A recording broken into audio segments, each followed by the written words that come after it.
Hey, everybody. Welcome back to the Court of Random Opinion. My name is Neidigh. Sorry, I'm off camera because I'm out of town again this week. So right now I'm not in a spot where I have a really great view anyways. So I'm going to be off the camera for this one. We're going to read the judge's ruling on Blake Lively's subpoena to Bryan Freedman's law firm.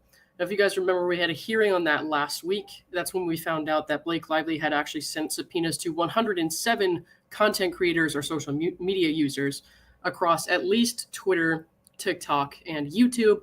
We're assuming that 60 plus of those are coming from elsewhere because those people either haven't been notified or we haven't heard from them yet.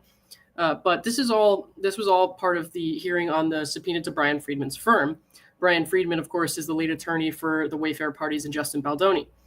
She alleges that he is part of an ongoing smear campaign and has defamed her with his statements in the press.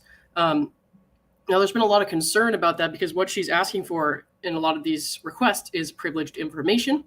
And so we've all been waiting to see what the judge was going to do about that. Now, if you remember during the hearing last week, there were requests number 1 through 4, which was asking for like agreements with content creators and the law firm, that kind of thing. And they basically answered the question there saying there are none. So request numbers 1 through 4 were answered basically during the hearing. So this motion to quash, which he was ruling on, he has denied in part and granted in part. Now, he denied the parts for 1 through 4 because those questions have pretty much already been answered. Everything else he shut down. Some of it with prejudice, some of it without. So we're going to take a look at the ruling and see what he actually said. But this is good news because he's not giving them sort of the invasive requests they were asking for. So give me 1 second to pull this up.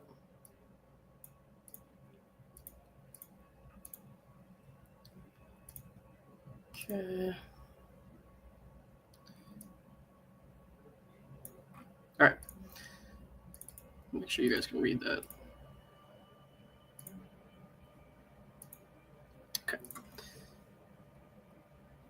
Now remember, this is a motion to quash, not a motion to compel. So it's Freedman's motion to quash. So when he granted the motion to quash, that's good. That means they do not have to give that information to Blake Lively.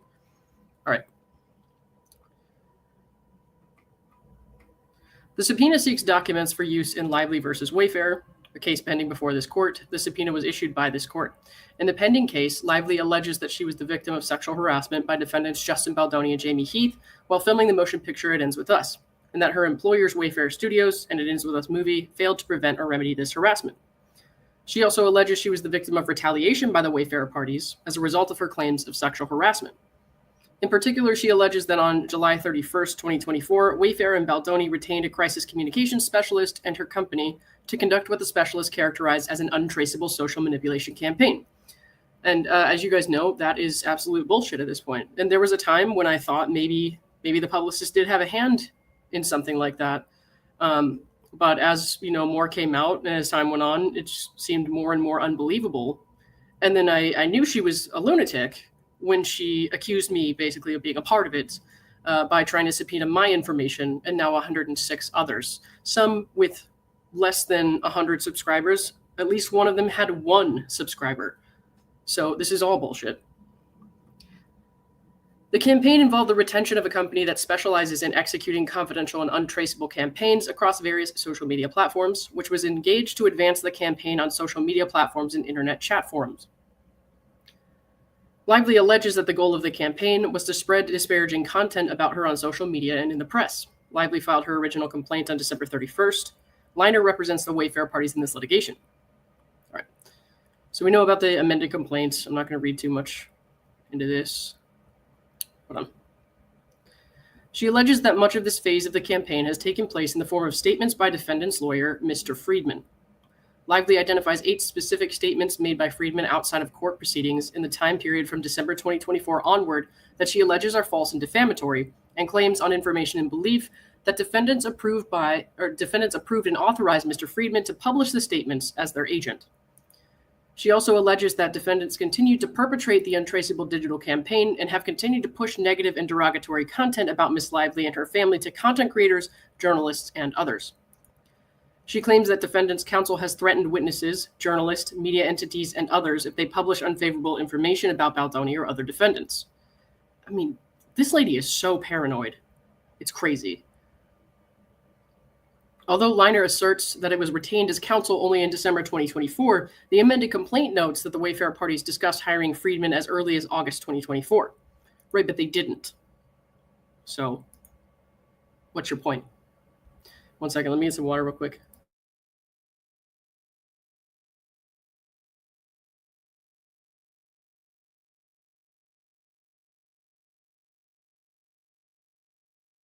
Okay, now we're going to see the requests for production, which are what's being ruled on. These first four are the ones that he did not quash, but they basically already answered to them. So there was no point in quashing them.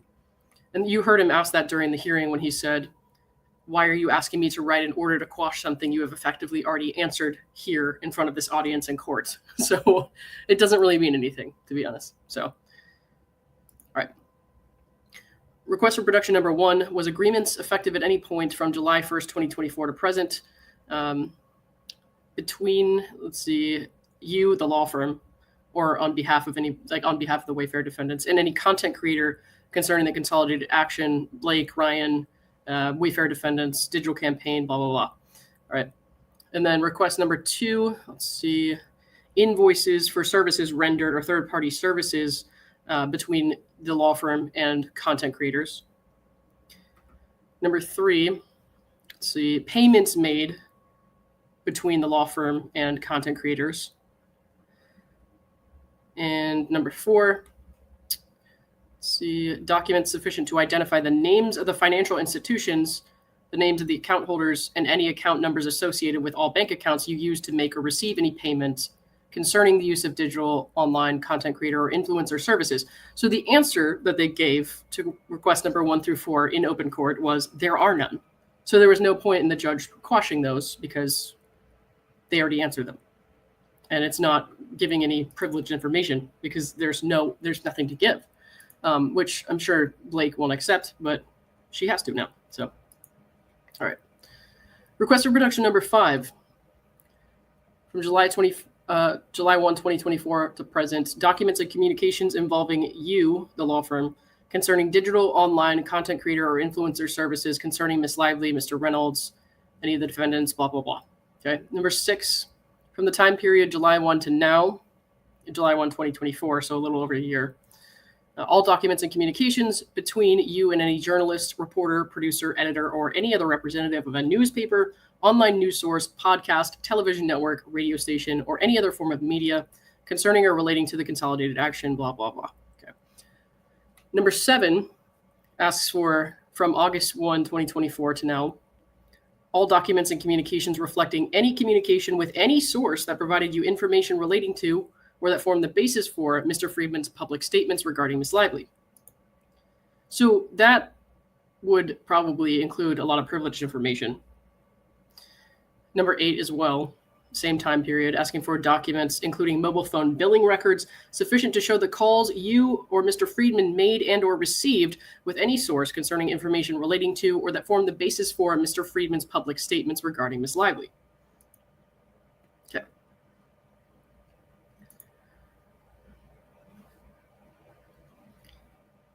Just making sure I didn't mute myself. Blake lit a match under Lauren and started a fire. Love it so much. Well, you know what? She could have just left me alone, man. And I would have just been here reading these documents. Yeah, I might say some not nice things about her using some explicit language, but she doesn't have to pay attention to that. I blocked her everywhere. Like she doesn't have to pay attention to me. She's got 44 million followers. And she chose to try to dig into my bank account and shit. That's crazy. That's fucking crazy. So yeah, I get a little irritated with her at this point. So, like, I didn't want to show up on freaking page 6. I didn't ask for that. And then you got people saying like, oh, this YouTuber is just trying to build up our YouTube channel to get attention. I'm like, no, this lady dragged me into her litigation and I had no choice but to respond or give her all this personal information and private data. And I think she's fucking nuts for that. And I don't want her to have my information. I don't know what she's going to do with that shit. So, yeah, I'm a little irritated with her. I don't know if I would call it a fire, but you call it what you want. All right. So here's the discussion. Lively's requests for productions fall broadly into three categories. Requests 1 through 4 seek information regarding agreements and payments between Liner and content creators. Because Liner largely withdrew its objections to these requests at oral argument, the court denies the motion to quash as to these requests, except in one limited respect set forth below. Okay, so 1 through 4, what we just talked about, those are done. Or for the most part. I think he said something, there's like a small thing with number 4, but we'll see. Requests 5 to 6 seek documents and communications with and concerning content creators and the media more generally. Okay. The motion to quash is granted without prejudice as to those requests. Requests 7 to 8 seek information regarding the basis for public statements by Freedman about Lively. The motion to quash is granted with prejudice as to those requests. All right. I'm not going to do too much on the legal standard here. You guys are welcome to read the document, of course, if you want to. I'll put the link out probably on Twitter or something. Okay. Well, I'll read this part here. Moreover, a court must take special care in evaluating subpoenas directed to opposing counsel. Courts have been particularly concerned about the burdens imposed on the adversary process when lawyers themselves have been the subject of discovery requests. Yeah. A deposition or document request directed to counsel may encroach on the attorney-client privilege or attorney work product doctrine. Beyond that, a discovery request to counsel can threaten to turn the lawyer into a witness against the client and thereby may burden a party's choice of counsel. All right. And then here they're noting in one of these cases, the courts must guard against the harassing practice of deposing opposing counsel. That does nothing for the administration of justice, but rather prolongs and increases the cost of litigation, demeans the profession, and constitutes an abuse of the discovery process. The Second Circuit has instructed the courts must follow a flexible approach to lawyer depositions, whereby the court takes into consideration all of the relevant facts and circumstances to determine whether the proposed deposition would entail an inappropriate burden or hardship. Okay. So I don't know if they were going to try to depose him or not, but I know they were making document requests, of course. I have no idea if they could do that. I mean, I hope not, because that's nuts. All of this is nuts. Like, this is absolutely nonsensical, this whole smear campaign thing, when you can clearly see like where people are getting their information. And I and many other people are spelling out our thought processes when we're doing this. So it's not hard to figure out why people don't like what you're doing. And then you just continue to make crazy requests like this. And then people just get more and more annoyed and mad. And then people don't like you still. So it's just not helping. She's not helping by continuing to dig this hole. Justin Smotherman, thank you for the $10. Oh, what wonderful news. Yeah, it's good. It's good. Thank you, Justin. I appreciate that. What does this mean in people language? It means he basically denied the substantial request that they were making in the subpoena, so they don't have to give any privileged information over or anything like that. Okay. All right. 1 through 4, we know about that. Okay. I want to read this part about requests 5 and 6, just because this was granted without prejudice, I think. The motion to quash is granted with respect to requests 5 and 6 without prejudice to reconsideration at a later date. Request 5 calls for all documents and communications involving Liner, including on behalf of any Wayfarer defendant, concerning digital, online, content creator, or influencer services, concerning Miss Lively, Mr. Reynolds, blah, blah, blah. We know that. Okay. Lively has not demonstrated a need at this point to obtain those documents from Liner, and there is a potential risk that the requests would encroach on the attorney-client privilege, attorney work product doctrine, or attorney-client relationship more generally. Documents in the possession of a party's attorney may be considered to be within the control of the party. Control does not require actual physical possession of the documents at issue. Rather, documents are considered to be under a party's control when that party has the right, authority, or practical ability to obtain the documents. At oral argument, Liner confirmed that if the Wayfarer parties asked Liner for the client file, it would provide the file. Liner also confirmed that if Freedman made a written communication to a content creator or to a journalist to shape communications on behalf of the Wayfarer parties or within the scope of the representation, and if the Wayfarer parties asked for a copy of that communication, Liner would provide it to the Wayfarer parties.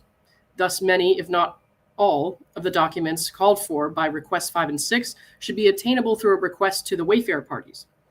If Liner had communications with content creators or the press about the subject matter of this case, These communications would presumably have been made in the course of representing the Wayfarer parties, and therefore would be available to the Wayfarer parties.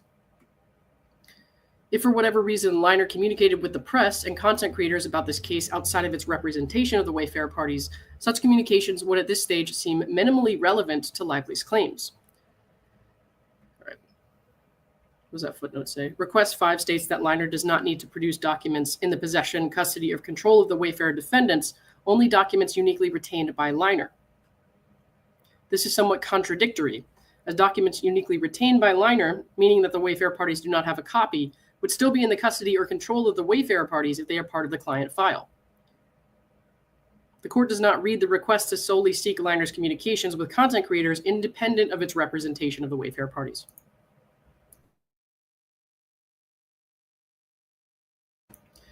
All right, 1 second. Give me just a second here to check something, guys.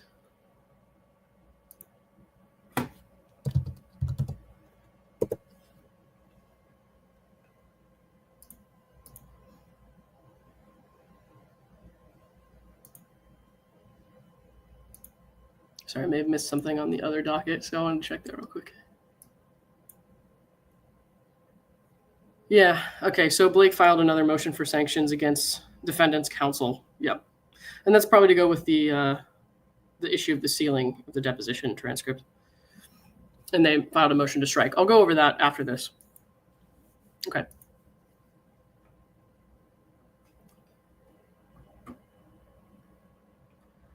Okay. We're going to skim over this. The court grants Lively leave to propound renewed interrogatories or document requests to the Wayfarer parties for the documents or communications sought by requests 5 and 6 here.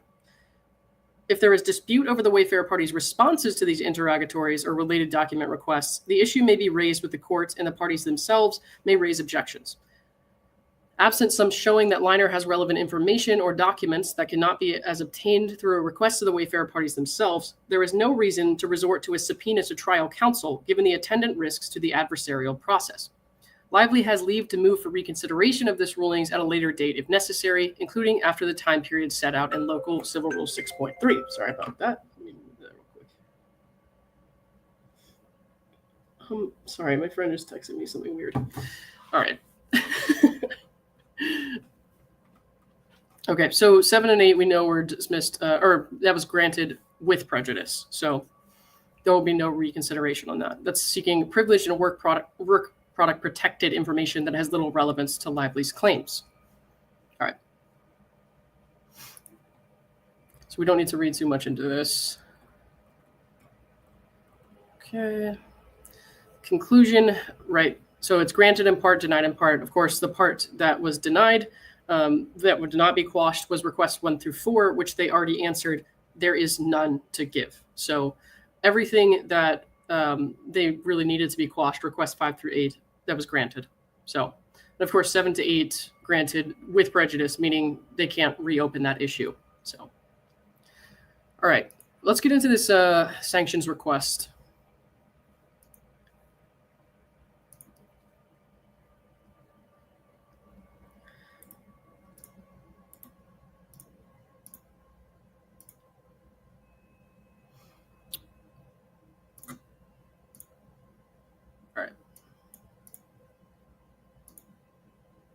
Let me move this real quick.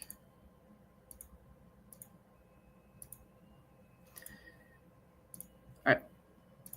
On behalf of Blake Lively, we write pursuant to Rule 4B of Attachment A to your Honor's Individual's Rules, blah, blah, blah, blah. Okay. To seal portions of Ms. Lively's motion for sanctions and Exhibit L to Ms. Lively's motion for sanctions filed contemporaneously herewith. Exhibit L is correspondence produced by defendant Jamie Heath, which the Wayfarer parties designated as confidential. Okay. So Wayfarer would have to ask to continue sealing if they want that. So we won't be able to see it right now.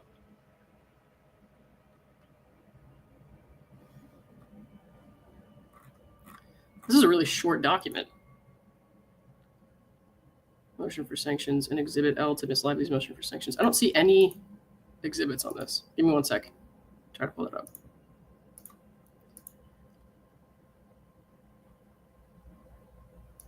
See if there's anything else there.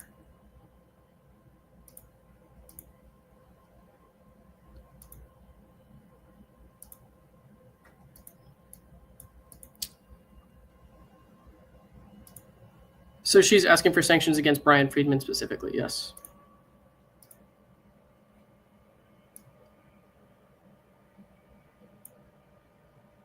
Okay, I see. So there's a memorandum that goes with this. They have not posted the public version yet.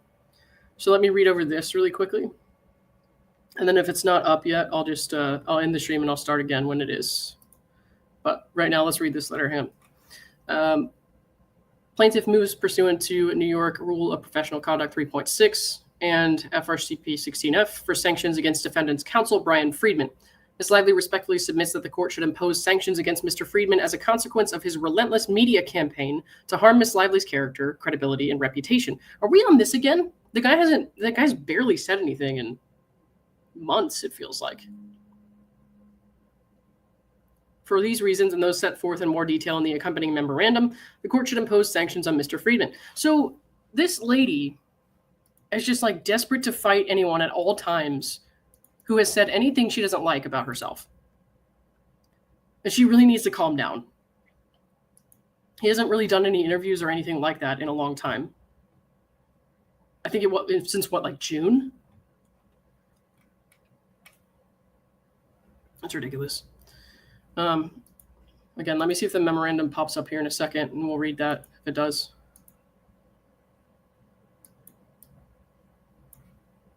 Because right now the only one on there is I don't have permission to access it. It's for the parties only. But this is, oh God, this is so annoying. So like they were talking about his interview with Megyn Kelly.